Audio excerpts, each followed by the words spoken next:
राधे राधे, जय श्री कृष्णा। जय हो देवों के देव महादेव जी की। आइए अब हम फाल्गुन मास के 7वें दिन श्री शिव महापुराण के आगे का महात्म्य सुनेंगे। आज हम श्री शिव महापुराण का द्वितीय अध्याय अर्थात रुद्र संहिता प्रारंभ कर रहे हैं, जो विश्व की उत्पत्ति, पालन और लय के एकमात्र कारण है। उन अनंत कीर्ति वाले गौरीपति, अचिंत्य स्वरूप वाले, निर्मल बोध स्वरूप वाले, माया आश्रित किंतु माया रहित शिवजी को मेरा नमस्कार है।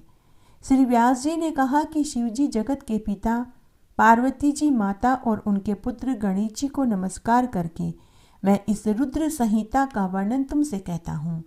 एक समय नैमिषारण्य में जब समस्त शौनकादि मुनियों ने परम भक्ति से सूत जी से यह प्रश्न किया कि हे शिवजी महाराज, कि शिवजी का सर्वश्रेष्ठ स्वरूप क्या है, पार्वती जी सहित उनका दिव्य चरित्र क्या है, लोक के कल्याण श्री शिवजी किस प्रकार प्रसन्न होते हैं और प्रसन्न होने पर वे क्या फल देते हैं। ब्रह्मा विष्णु महेश ये तीनों देवता शिवजी के अंग से उत्पन्न हुए।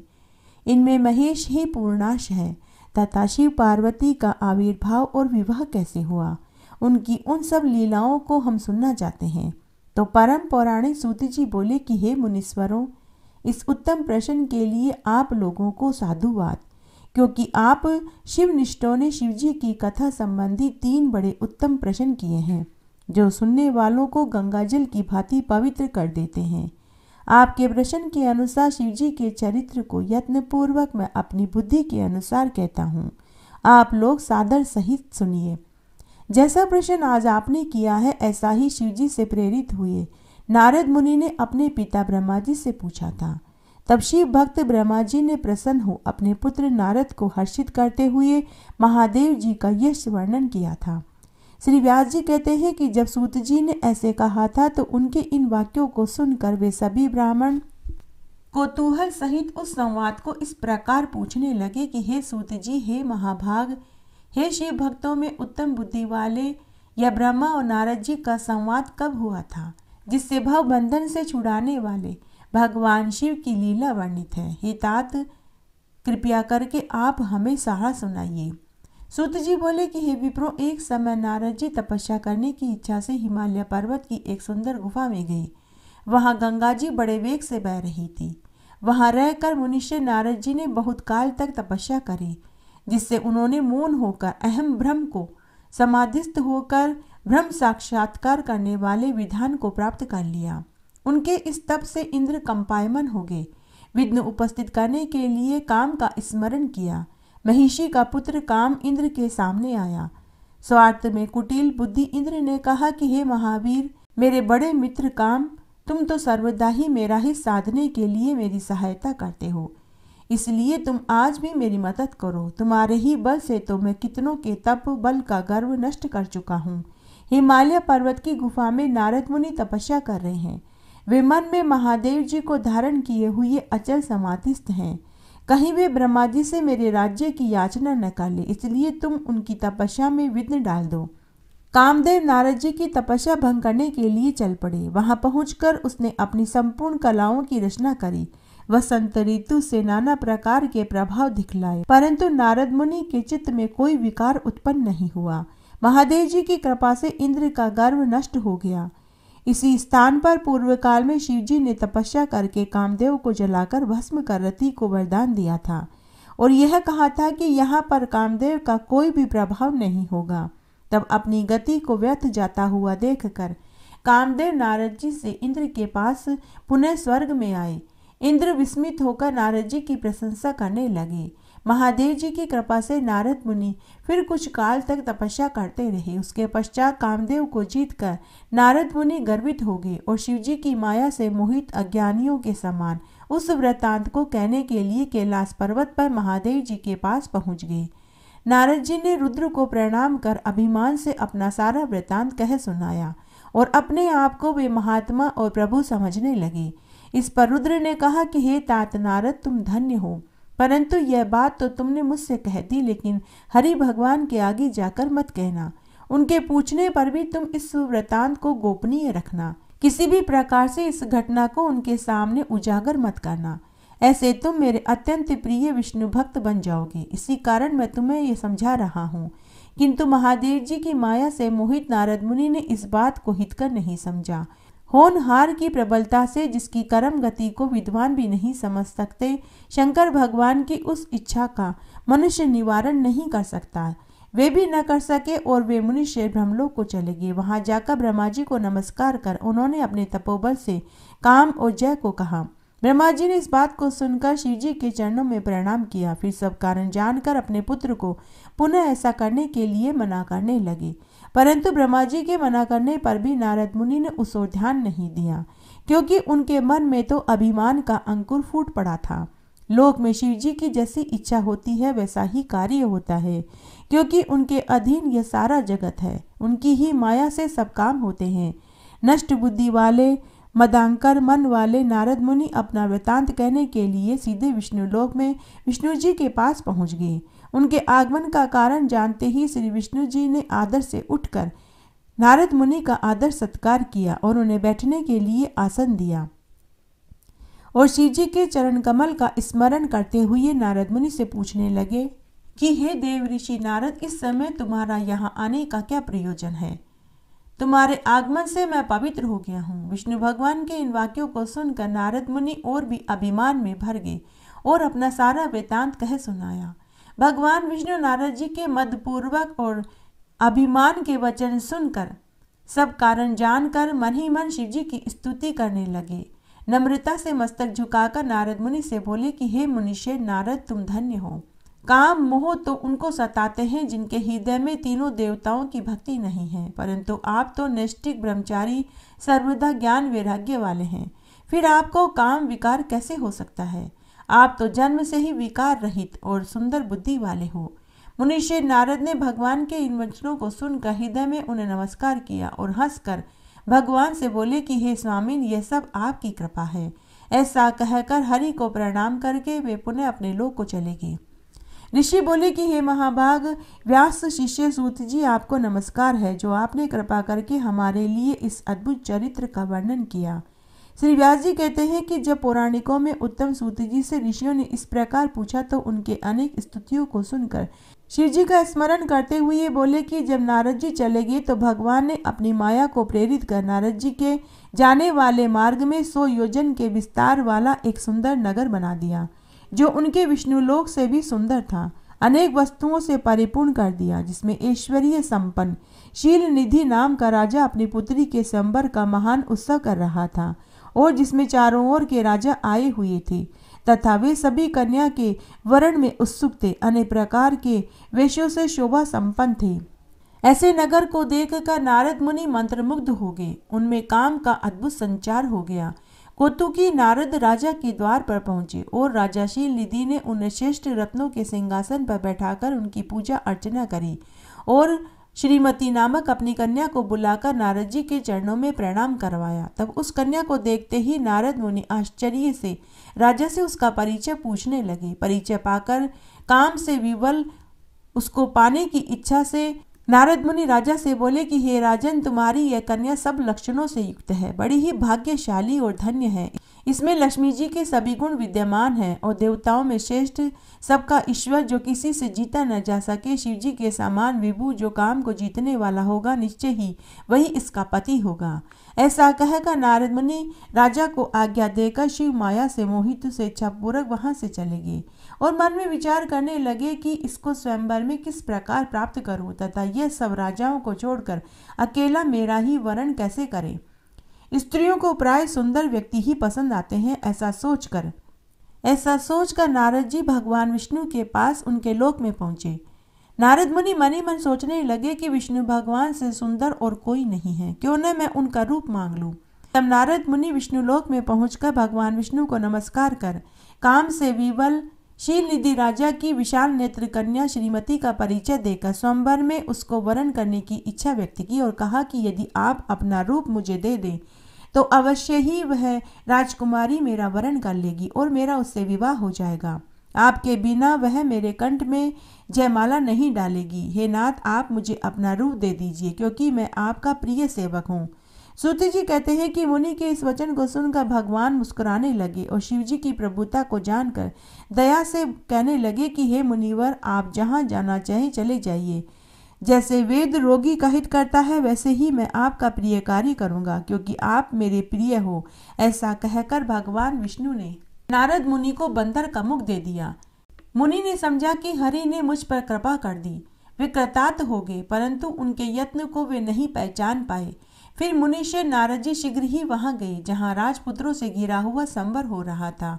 वहां जाकर नारद मुनि भी एक सिंहासन पर बैठ गए और मन ही मन विचार करने लगे कि अब तो मैंने विष्णु रूप धारण कर लिया है, अब यह राजकन्या मेरा ही वरण करेगी। उन्होंने अपने मुख को रूप नहीं जाना। अन्य सब मनुष्यों ने भी मुनि के रूप को देखा तो सब उनके ऊपर मंद मंद मुस्कुराने लगे, परंतु वहां दो रुद्रगण जो ब्राह्मण के वेश में थे नारद जी की रक्षा के लिए आए। वे उस भेद को जानते थे। वे दोनों मुनि को मूढ़ समझकर मुनि के पास गए और परस्पर बातें करते हुए नारद जी की हंसी उड़ाने लगे। छल युक्त उन्होंने नारद जी का परिहास किया। काम से पीड़ित नारद मुनि ने उनके वाक्यों को यथार्थ में नहीं सुना और राजकुमारी को प्राप्त करने की इच्छा से उसी की ओर देखते रहे। इसी बीच वह राजकुमारी बहुत सी स्त्रियों सहित अंतःपुर से पति वरण करने की इच्छा से संवर वाले स्थान पर आई, जिसके हाथ में सोने की माला थी।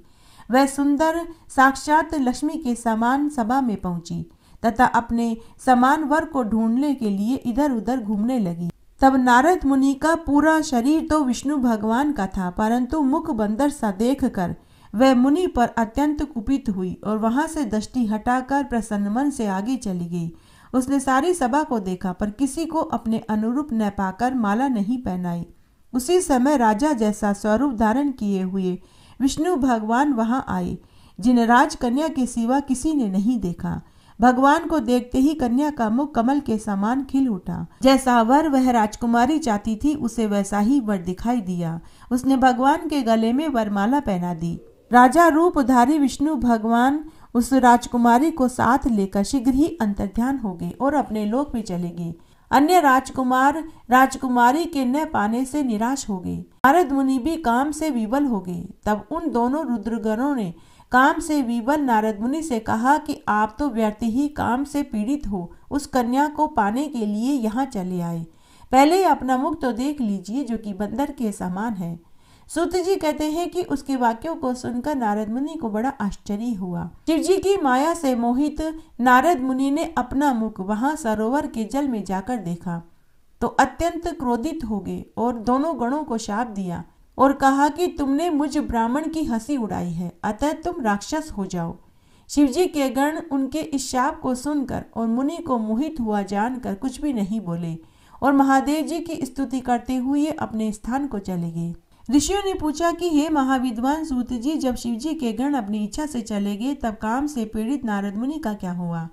सूत जी बोले कि शिव जी की इच्छा से मोहित मुनि ने उन दोनों को यथोचित शाप देकर जब जल में अपना मुख देखा तो बंदर किसी अपनी मुख की आकृति देखकर उन्हें विष्णु भगवान पर बड़ा क्रोध आया और सोचा कि यह तो उन्होंने मेरे साथ छल किया है। इस कारण वे क्रोधित होकर विष्णुलोक को गए। बढ़ी हुई अग्नि के समान वाक्य कहने लगे। शिव जी की इच्छा से उनका ज्ञान नष्ट हो चुका था। वे अभिमान से पूर्ण वचन बोल रहे थे। उन्होंने कहा कि हे हरि, तुम बड़े ही कुटिल और कपटी हो। अपनी माया से संसार को मोहित कर मायावी और मलिन चित्त वाले हो। तुम किसी के उत्साह को सहन नहीं कर सकते। तुमने पहले मोहिनी रूप धारण करके कपट किया, असुरों को अमृत न पिलाकर उन्हें मदिरा पिलाई। यदि महादेव जी ने दया कर विष का पान न किया होता तो तुम्हारी सारी माया नष्ट हो जाती। हे विष्णु, तुमको कपटी चाल बड़ी प्यारी है, तुम्हारा स्वभाव अच्छा नहीं है। इसी से तो परमात्मा महादेव जी ने ब्राह्मण को सबसे ऊपर कहा है। आज महादेव जी तुम्हारी चालबाजी पर पछता रहे होंगे। इसलिए हे हरि, ये जानकर आज मैं उन्हीं शिव जी के बल पर शिक्षा देता हूँ जिससे तुम फिर कहीं पर ऐसा कर्म न करो, क्योंकि तुम बड़े निशंक हो, कारण कि कभी वेग वालों से तुम्हारा पाला नहीं पड़ा। हे विष्णु, अब तुम अपने इस किए हुए कर्म का फल भोगोगे। तुमने स्त्री के लिए मुझको व्याकुल और मोहित किया, जिस स्वरूप से मेरे साथ व्यवहार किया। हे हरि, तुम भी उसी रूप से मनुष्य होकर दुख भोगोगे। जैसा मेरा मुख किया है, इसी मुख वाले तुम्हारे सहायक होंगे। तुम भी स्त्री से अलग होने का दुख पाओगे और संसार में अज्ञान से मोहित होकर तुम्हें भी नरलीला करनी पड़ेगी। इस प्रकार नारद जी ने भगवान को शाप दे दिया। विष्णु जी ने शिव जी की माया की प्रशंसा करी और उस शाप को ग्रहण कर लिया।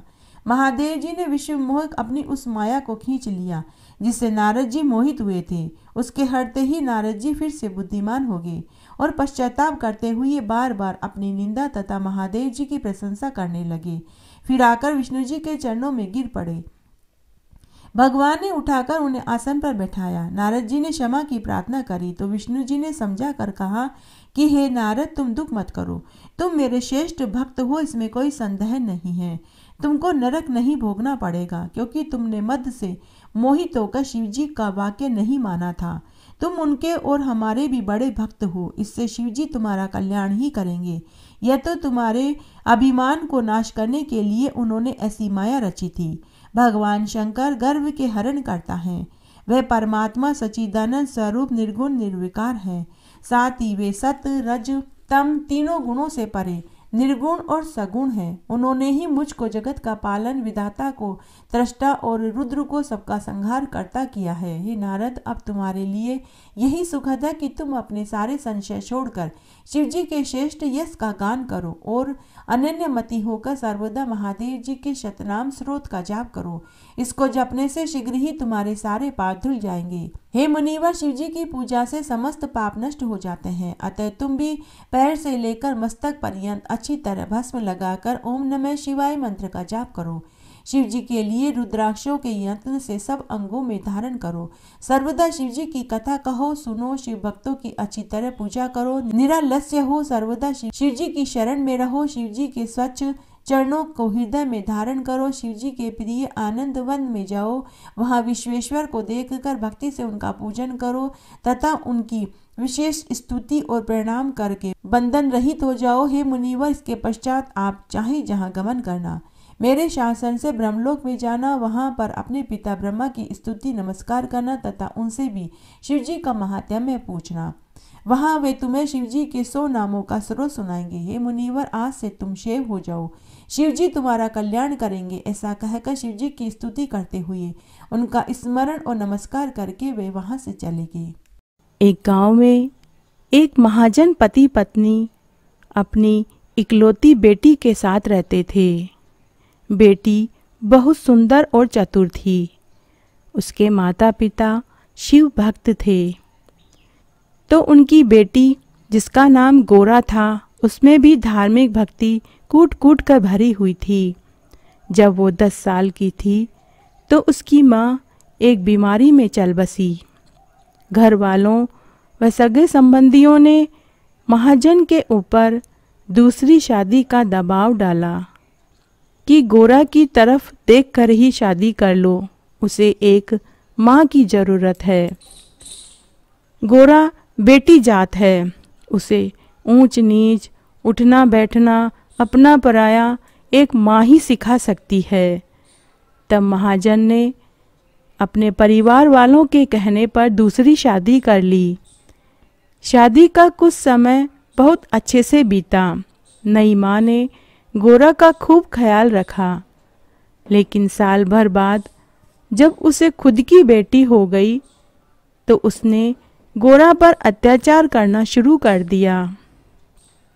अब उसकी सौतेली माँ घर का, बाहर का, खेत खलियान का, गाय भैंसों के बाड़ा का सारा काम वो गोरा से कराने लगी। जब महाजन ने अपनी दूसरी पत्नी से कहा कि गोरा से इतना काम मत कराओ, तुम कहो तो एक काम वाला लड़का घर पर रख लेते हैं, तब उसकी पत्नी बोली कि मैं तो इसे घर की जिम्मेदारी सिखा रही हूँ, अगले घर जाएगी तो दुख नहीं उठाना पड़ेगा, और आप मेरे बीच में मत बोलिए, मैं इसकी भलाई देख रही हूँ। महाजन बेचारा चुप हो गया। एक बार की बात है, गोरा ने देखा कि उसकी उम्र की सभी लड़कियां सावन में 16 सोमवार का व्रत कर रही थी। तो उसने अपनी सहेलियों से पूछा कि तुम ये क्या कर रही हो। तब गोरा की सहेलियां बोली कि हम 16 सोमवार का व्रत कर रहे हैं, क्योंकि हमारी माँ कह रही थी कि कुंवारी लड़कियों को 16 सोमवार का व्रत जरूर करना चाहिए, इससे उन्हें अच्छा घर-वर मिलता है। गोरा ने कहा कि मैं भी माँ से पूछकर बताऊंगी और शायद माँ भी मुझे व्रत करने के लिए कहे।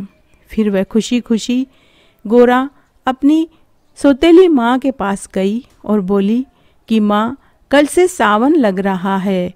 मेरी सभी सहेलियाँ सावन में 16 सोमवार के व्रत कर रही है। मेरा भी बहुत मन है, क्या मैं भी व्रत कर लूँ? तो सौतेली माँ ने कहा कि अगर इस घर में रहना है तो कोई ज़रूरत नहीं व्रत करने की। चुपचाप घर के काम का सीखो, यही आगे काम आएगा। तब गोरा रुआसी और उदास हो गई और अपनी सहेलियों के पास जाकर बोली कि मेरी माँ ने मुझे व्रत करने से मना कर दिया, और रोने लगी।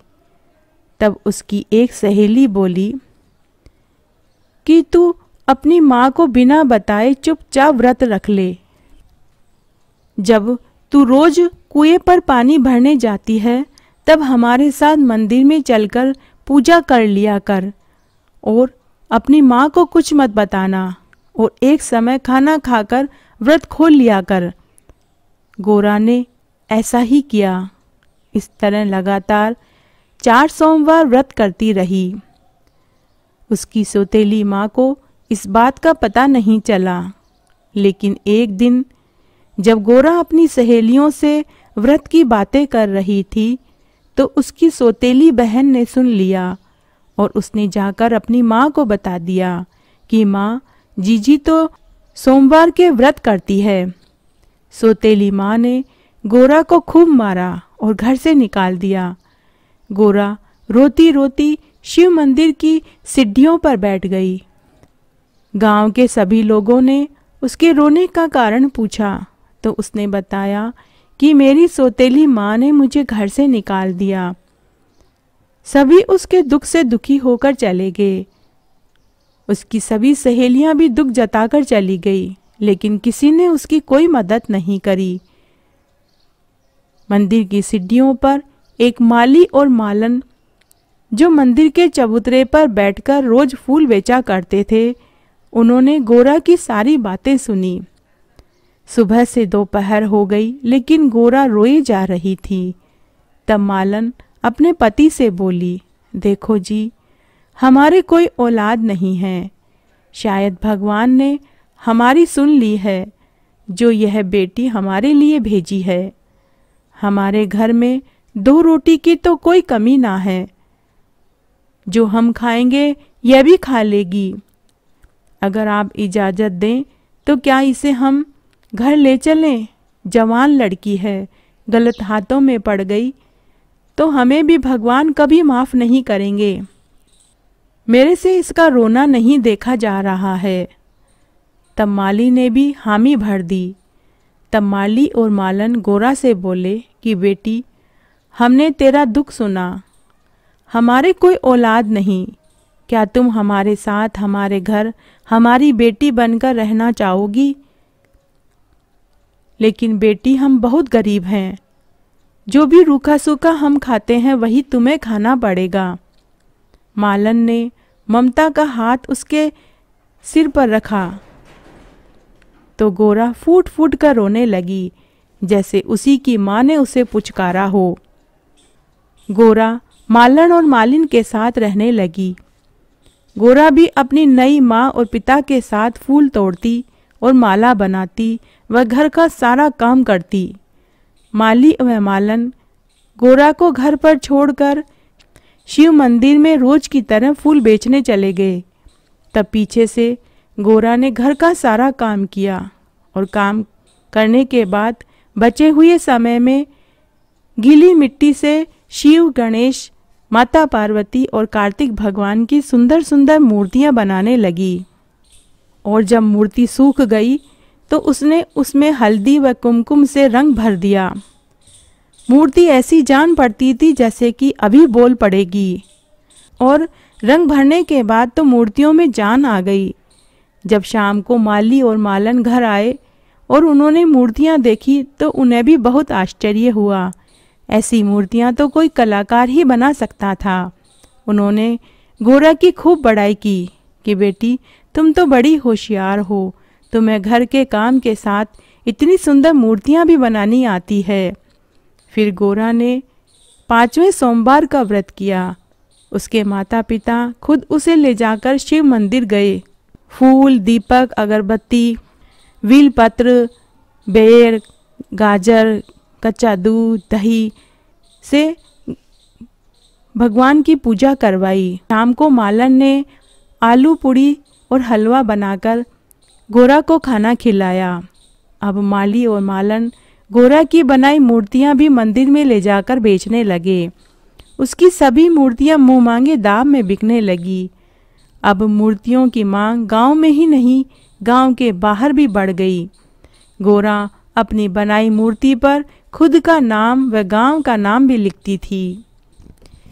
एक दिन उस नगर के राजा का मंत्री मंदिर में दर्शन करने आया तो उसने शिव जी की सुंदर सुंदर मूर्तियां देखी तो उस मंत्री ने एक मूर्ति खरीदी और ले जाकर उस नगर के राजा को उपहार में दे दी। राजा ने आज से पहले इतनी सुंदर मूर्ति नहीं देखी थी। राजा ने पूछा कि आप ये मूर्ति कहाँ से लाए हैं? मंत्री ने कहा कि राजा जी, इसी नगर के एक गांव में एक माली और मालन की बेटी मूर्तियां बनाती है। राजा ने कहा कि कल राज दरबार में उन सभी को हाजिर करो। तब मंत्री ने राजा के एक पहरेदार को भेजकर गांव में माली के पास संदेश भिजवा दिया। दूसरे दिन माली और मालन अपनी बेटी के साथ डरते डरते राजमहल में आए। उन्हें डर लग रहा था कि पता नहीं राजा किस गुनाह की सजा देंगे। राज दरबार में मंत्री आए, राजा आए। तब माली और मालन अपनी बेटी के साथ एक कोने में बैठे हुए थे। तब राजा ने माली और मालन को राजदरबार में हाजिर होने के लिए कहा। तब माली और मालन अपनी बेटी के साथ राजदरबार में हाजिर हुए। तब राजा ने पूछा, अरे माली, सच सच बताओ, ये मूर्तियां कौन बनाता है? तो माली ने कहा कि महाराज, मेरी बेटी गोरा बनाती है। राजा जी, हमसे क्या कोई गुनाह हो गया है? तब राजा बोले, नहीं माली, तुमसे कोई गुनाह नहीं हुआ है। मैंने इतनी सुंदर मूर्तियां आज से पहले कभी नहीं देखी। तब राजा ने माली की बेटी की तरफ देखा तो उसकी सुंदरता को राजा देखते ही रह गए। उसके फटे कपड़ों में उसकी सुंदरता झलक रही थी। राजा ने माली और मालन को अपने बराबर वाले सिंहासन पर बिठाने का आदेश दिया और राजा ने एक मंत्री को बुलाकर अपने मन की बात बताई। तब मंत्री बहुत खुश हुआ। मंत्री ने माली और मालन से कहा कि माली भाई, राजा जी को आपकी लड़की पसंद आई है। राजा जी आपकी लड़की से शादी करना चाहते हैं। तो माली और मालन राजा के चरणों में प्रणाम करने लगे। गोरा शर्मा कर आंखें नीचे कर लेती है। राजा ने धूमधाम से गोरा से विवाह कर लिया। माली व मालन ने कन्यादान किया। गोरा को 16 सोमवार के व्रत का फल मिला। उधर गोरा की सौतेली माँ ने शिव भगवान का अनादर किया तो उसे कोढ़ का रोग हो गया। गोरा के साथ उसने जो अत्याचार किया उसकी सजा उसे भुगतनी पड़ी। शिव भक्त के साथ कोई बुरा बर्ताव करे तो भगवान शिव उसे इसकी सजा अवश्य देते हैं। शंकर भगवान अपने भक्तों को दुख नहीं देने देते। अगर कोई भगवान शंकर के भक्त के साथ गलत करता है तो शिव शंकर भगवान उसकी सजा उसे अवश्य देते हैं। जय हो शिव शंकर भगवान की जय। इस तरह आज हमने श्री शिव महापुराण का यह महात्म्य सुना। आशा करती हूँ आपको इसके सुनने का संपूर्ण फल प्राप्त होगा। मेरे साथ बने रहने के लिए आपका धन्यवाद। आगे आने वाली कथा कहानी के लिए भी आप इसी तरह मेरे साथ बने रहें। धन्यवाद।